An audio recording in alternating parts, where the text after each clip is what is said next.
Assalamualaikum warahmatullahi wabarakatuh. Kembali bersama saya Jatmiko di acara news, acara berita-berita gitu ya teman-teman. Yang pertama ada sebuah berita yang sangat menarik, yaitu fakta-fakta suami tusuk istri dan coba bunuh diri di Jombang. Waduh, ini di Jombang nih ada apa lagi gitu ya.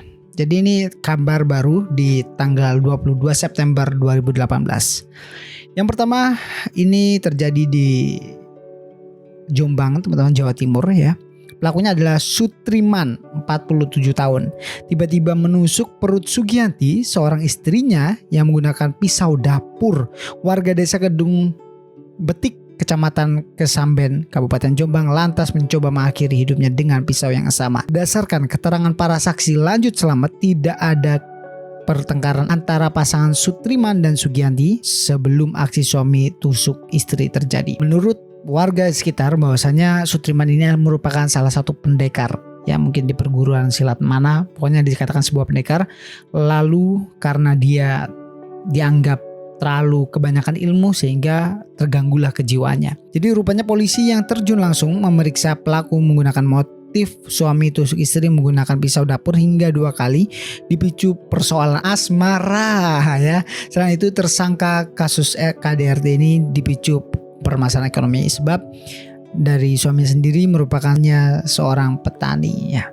Jadi saya nggak tahu, mungkin petani saat ini ya, dari dulu sih petani ya, ekonominya susah gitu terus. Saya nggak ngerti, jadi saya sekarang tuh banyak berlomba-lomba jadi buruh jadi dan sebagainya. Jadi ini harus jadi pertimbangan untuk negara bagaimana menghidupkan perekonomian kesejahteraan bagi para petani ya.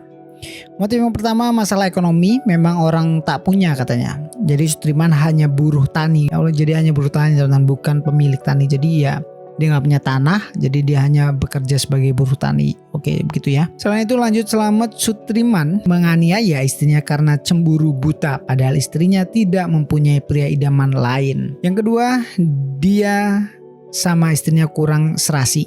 Istrinya suka manas-manasi sehingga pelaku cemburu, tapi nggak ada yang dicemburui. Akibat perbuatannya, Sutriman, suaminya, kini ditahan di rutan Polres Jombang. Dia disangkakan dengan pasal 44 ayat 1 Undang-Undang RI nomor 23 tahun 2004 tentang penghapusan KDRT. Hukuman maksimal 5 tahun penjara sudah menantinya. Polisi memeriksa ulang kejiwaan Sutriman. Pemeriksaan awal oleh dokter, bapak 2 anak ini dinyatakan mengidap gangguan jiwa. Tidak mungkin dia lolos dari jeratan hukum jika dinyatakan tak waras. Jadi mungkin dia juga karena stres ya, saat ini ekonomi lagi pandemi seperti ini dan sebagainya. Kemudian ditambah dengan istri yang suka manas-manasin, dan akhirnya terjadilah penusukan 2 kali yang sangat, menurut saya ini berbahaya sekali ya. Saya harapkan kedepannya tidak ada lagi terjadi KDRT dan sesuatu. Semuanya harus dikomunikasikan lebih baik dan seterusnya. Memang permasalahan ekonomi adalah masalah yang sangat sering terjadi dan bahkan ini membuat kita risih ya, karena ya kayak gitu sering terjadi, wah gampang penusukan, pembunuhan dan sebagainya. Dan saya harap kedepannya akan lebih baik lagi teman-teman ya.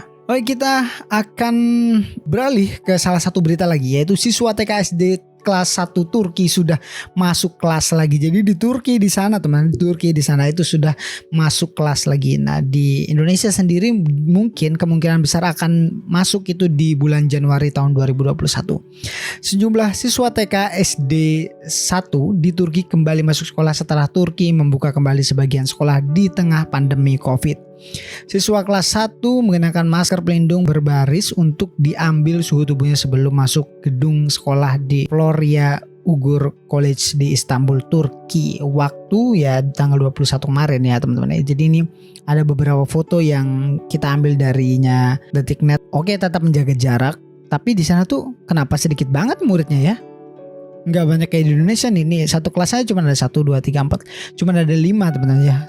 Kan di Indonesia mungkin karena sekolahnya terlalu banyak atau gimana ya, atau mungkin ya memang siswanya, atau mungkin sekolahnya sedikit kemudian siswanya banyak yang pengen sekolah itu, atau nggak tahu gimana. Jadi ini sedikit banget kalau kita ngeliat kelas-kelasnya ya, ada 1, 2, 3, 4 1, 2, 3, 4. Jadi ada 4 kali 4 16. Hanya 16 orang. Jadi di satu kelas itu hanya 16 orang. Kalau di Indonesia satu kelas ada 40 orang, bahkan 30 orang. Kalau di tempatku di Kalimantan sendiri itu 40 orangan. Kalau di Jawa 35 orang. Wow. Cukup banyak sekali dan semoga kedepannya pendidikan di Indonesia akan lebih jaya lagi, lebih baik lagi, dan bahkan mungkin bisa mengurangi beberapa siswa di kelas, jadi sehingga kelasnya akan lebih banyak dan siswa di kelas itu akan lebih sedikit gitu, agar lebih fokus dan konsentrasi untuk dalam belajar, karena kebanyakan siswa juga akan merubah situasi kelas gitu karena berisik dan sebagainya. Cuman ada keseruan juga ketika banyaknya siswa, tapi ya tadi kalau ketika banyak siswa akan ada satu permasalahan ya seperti ini ya.